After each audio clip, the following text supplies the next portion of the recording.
Good day everyone, JC De Guzman of Alpha Adventure Farms here. In this video, I just want to show you kung paano makikita yung price ng bawat product, livestock, or service na gusto nyong bilhin kay Alpha Adventure Farms. So nandito tayo ngayon sa homepage ng alphaadventure.com. Ayan, no? So kung may bibilhin kayo, you'll have to click on shop, especially kung hindi nyo pa alam yung direct link ng product, livestock, or service na gusto nyong bilhin. And then on the shop page, makikita nyo dito yung mga product categories. For example, lahat ng mga manok na ibinebenta ni Alpha Adventure Farms ay makikita dito sa chickens product category. I-click ko itong chickens na to. And then dito lalabas yung individual breeds of chickens na binebenta ni Alpha Adventure Farms.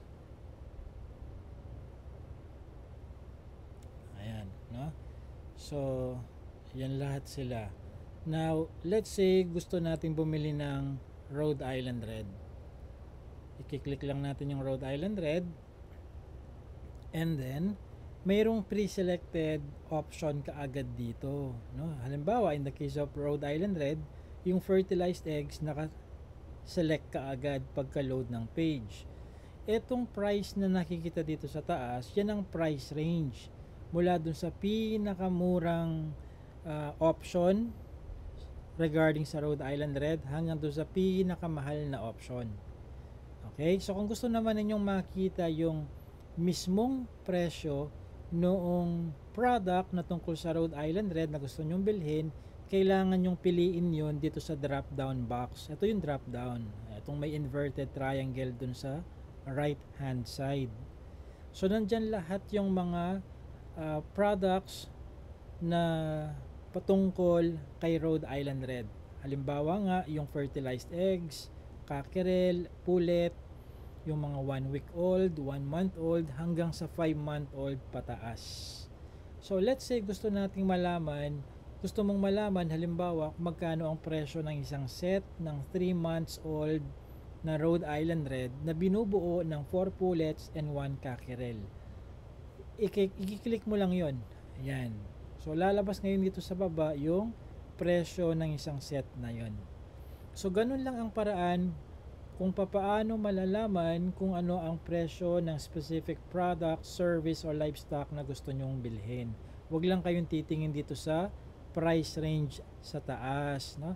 I believe kailangan kong klaruhin ito kasi minsan yung mga hindi pa sanay sa e-commerce, pagka-load ng page, kung may nakita silang peso sign, akala nila ay ayun na pala ang presyo ng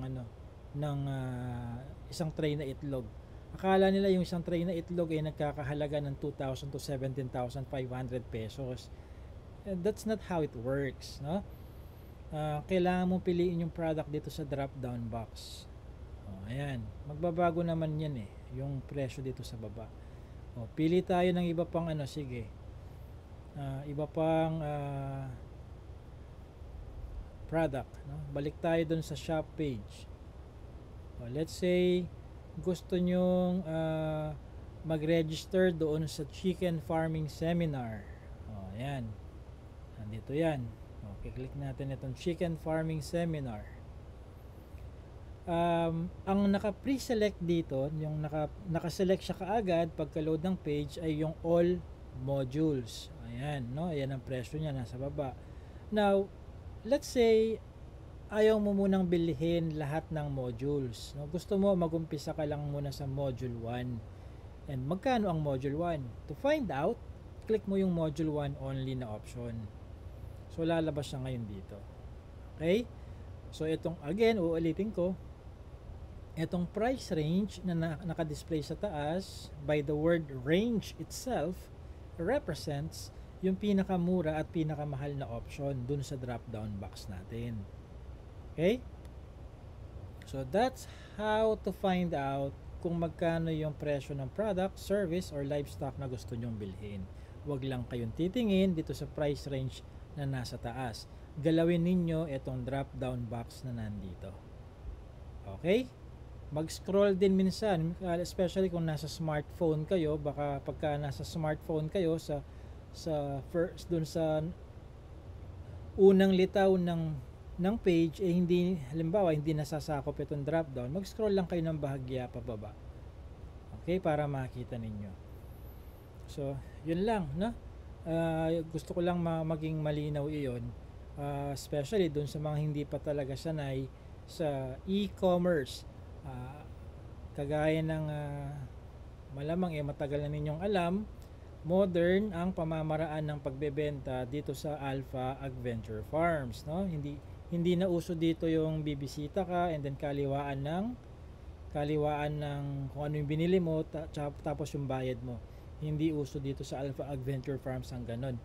Lahat ng binebenta ni Alpha, mapa produkto yan, gamot yan, buhay na hayop yan, or service yan, kailangan dumaan sa website. Binibili lahat dito sa website. Hindi po pwede yung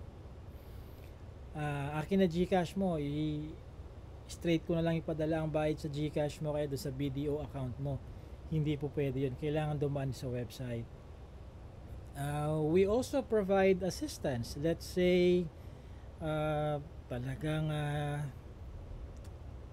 hindi mo alam po paano kalikutin ng website. Let's say you are 85 years old and for the longest time meron kang assistant na taga-check lang sa internet at talagang hindi mo alam kalikutin ang internet. Let's say ganun ang situation, we can assist you in placing your order. Hihingin ko lang naman sa iyo nun yung pangalan mo, complete address, email address, and phone number, and syempre kung ano yung gusto mong orderin. Ako ang magi-input on your behalf. Pero syempre email address mo pa rin ang i-enter doon para yung electronic invoice ay maipadala sa email address mo. Babayaran mo pa rin naman yun through GCash, BDO, or credit card using PayPal. Siya. I think naging malinaw na in this video kung paano makikita yung presyo ng mga binebenta ni Alpha Adventure Farms. Kung merong kayong gustong itanong na hindi ko nasagot sa video na ito, you can contact me dito sa contact page. Nandito yan, contact, no? If you fill out mo lang yan, yung pangalan mo, mobile number, email address, complete address, and ano yung tanong mo dito. Mas maganda complete sentence, no? Yung iba kasi nagme-message, ilalagay lang Muscovy duck. Ang tanong ngayon, paano si Muscovy duck? Bibili ka ba ng Muscovy duck o itatanong mo lang kung naglilimlim yan on its own? So hindi malinaw sa akin pagka ganon, ano? So mababawasan yung unnecessary back and forth of emails kung sa umpisa pa lang ay buo na yung thought ng tanong mo, no? Tinuturo naman yan sa school, no? Write sentences with a complete thought. Okay? And then meron akong tanong dito sa baba, baka nagtataka kayo anong kinalaman ng tanong na ito. What's the sum of 11, 0, and 51? Tinatanong ko lang, pag pilinas mo yung tatlong numbers na yan, ano ang kalalabasan? Ba't may ganyang tanong? This is to combat spam inquiries, no? May mga bots kasi minsan kung walang ganyang mga security questions na-fill out yung form at nakaka-receive ako ng mga walang kakwenta-kwentang inquiries, no? Emails, ganyan.